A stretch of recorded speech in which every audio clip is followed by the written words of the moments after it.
Do you ever wonder if you're a bad mum because you resent parts or all of parenting? This is something that comes up so often, and I want to talk about what resentment comes from and what we need to do about it. And I want to tell you that there's a spoiler alert, you're not a bad parent. It is 100% normal. So what I want to talk about is what drives resentment. So resentment comes up when we are doing as much as we can, or we're kind of sacrificing ourselves and it's not enough. So resentment can be when whatever you're doing as a parent is not enough for your kids, it's not enough for your parents or in-laws or the school, some other person who's judging you. Or sometimes it's because it's not enough for yourself. So it's like you have this level of expectation that you want to be as a parent and you can't work out how to get there. And how the strategies that you're currently using are all about sacrifice. It's all about how I'm going to put myself last. I'm going to do my best at my parenting. And then there's going to be, the myth is that there's going to be some level that you'll get where you've sacrificed enough and then you can do what you want to do. Then you can look after yourself. And this, if you think about it, this attitude is actually ingrained in our entire culture. If you look at the school system, when you've done enough hours at school or you've reached the right marks, then you can go and have recess and lunch and do what you need to do. In our own families, there's like a level of expectation of like what are the chores that you need to get done before you can then go and do what's important to you. When we look at our workplaces, would you like to innovate to create a new way to for your company to work better? Well, you can do that after you've met the KPIs under the current system, even if that means that if you could do your creative way, those things would happen easier. We always have this structure of do what you have to do. Once you've met the expectation, then you can do what you want to do, whether that's something that lights you up or just something that you choose. And here's the problem with parenting. The combination problem is that what is the definition of parenting? Like really, when we think about it, what has become the definition of parenting these days is that you have ensured that your child has everything they need to thrive. Sounds lovely, except in practice, what we're doing is putting all of that weight on the parents and usually just the mother. So, and that's in cishet relationships, right? So usually if you're in a heterosexual relationship, it's the mother that holds responsibility. The father might be doing some things and the mother has to pick up all of the slack. And that is completely different to the old model of parenting, which is, yes, you ensure your child has everything that they need to thrive, but you're supported by a village. That you don't have to teach your child every coping mechanism in life because there are people in their community that will influence them in that space. So you don't have to be like this amazing saint human who knows how to do and be and teach everything that is under the sun. So you can see that if your primary way of becoming a good parent in your own eyes, your child's eyes, or someone else's eyes is to do what they need first, to sacrifice yourself, which is for most of us what we've grown up with, what we've been told needs to happen, then under the new model of parenting, there is never an end. You're never going to get there. And that's where this whole phrase about #mum guilt comes up, is people say it's normal because every time you do something for yourself, you're feeling guilty that you haven't done enough for your child. Now, here's my issue with normal, is that normal means it's a really common experience, that it happens to a lot of people. But it encourages us to accept it as okay.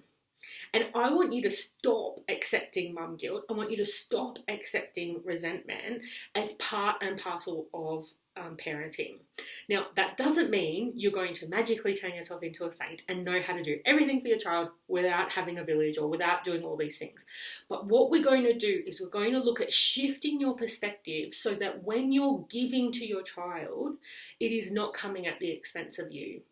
And I know that that is a massive shift and change, and it's something that's hard to see how I can do that in the midst of somebody always needing a snack. And I want to give you 3 ways to get started with that today.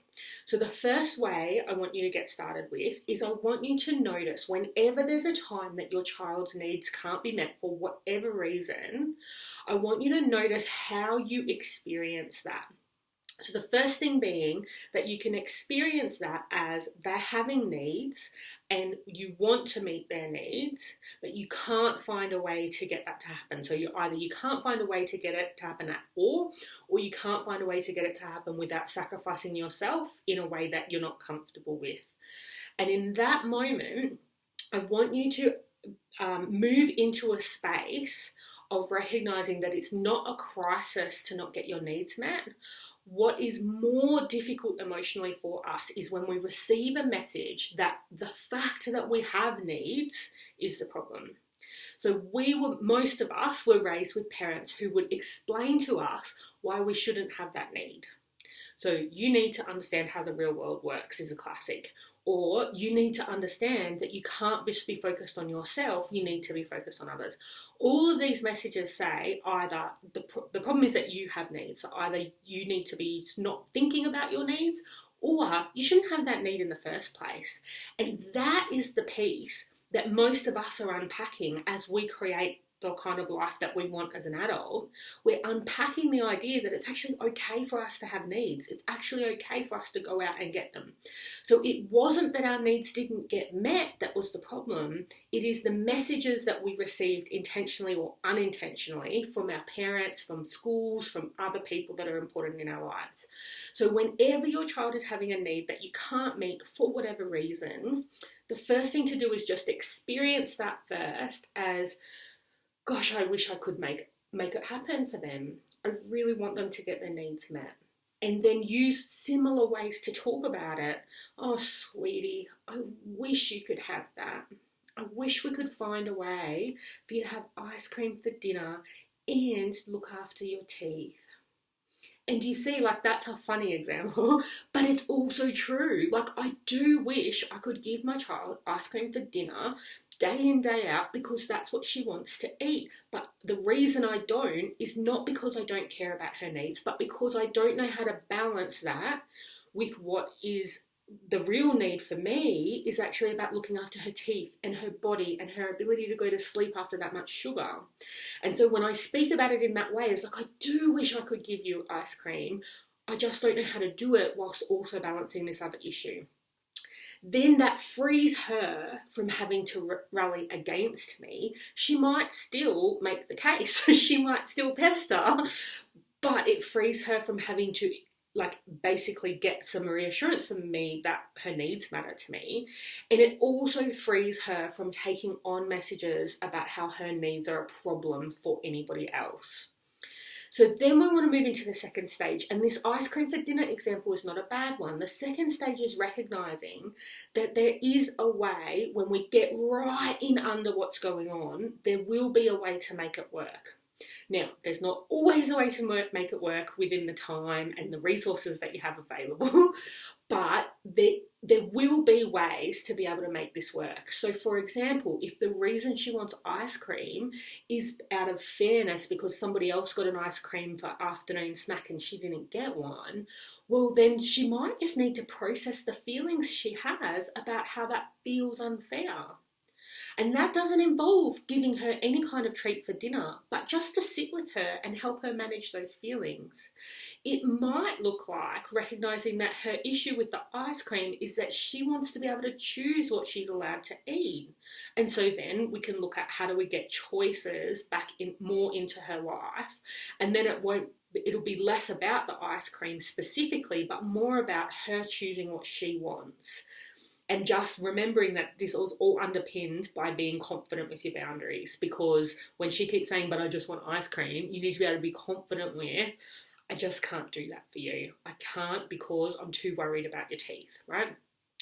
So that when you're in that place, the two things you want to look at is, one is getting underneath what are the reasons that you can't agree to what they want, and secondly, what is the real reason that they want what they want, and that gives you the best chance of finding the solution. The second part of that is being creative with your solution. So often I have consultations with clients, and they'll say, we're just stuck because there's no other option. And I will come up with another option. All that is practice. A, I've practiced with my own 4 kids in my own home, and B, I've had so much practice with all the clients that I've worked with. But that's the point, right? We need to get practice at seeing options that we don't normally see. So one of the ways you can do is actually take a look at, once you know why they want what they want, what you guess is why they want what they want, and why you can't agree to that, brainstorm 50 ways that you could make both of those two things happen at once. And I got that from Natasha Corbin, who's a business coach, and I just absolutely adore it, because what she says is that it switches your brain out of we're stuck into problem solving mode. Now, of the 50 things you come up with, maybe none of them actually work, but you'll be able to see more choices and choose the best one that you have available.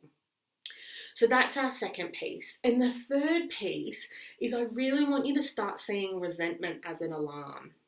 Whenever that resentment comes up for you, you want to see that as, what is that resentment telling me? Is that resentment telling me that I am setting expectations for myself that, I can't deliver on?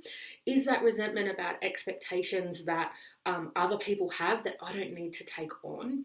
Is that resentment about me taking the constant attitude that I have to sacrifice more and more and more, and actually I don't want to sacrifice anymore? And instead of just stopping the line at where you want to stop sacrificing, wind it back a few steps. Stop sacrificing at all. And this can be something that sometimes just hearing it spoken in this way can just kind of unlock everything and make the world feel easier. But sometimes resentment can be one of the most tricky things to unpack.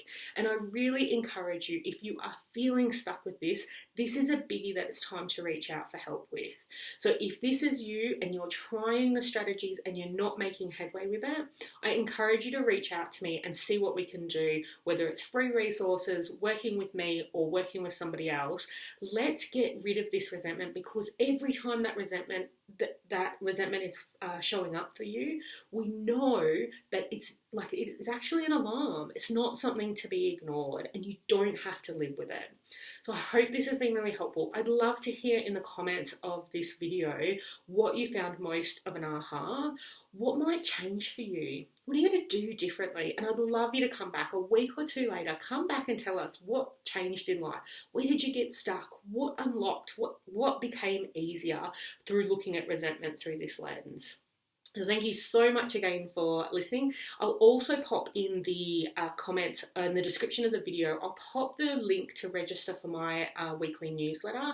I send out tips, hints, resources, and more links to this kind of video. Thanks so much for watching.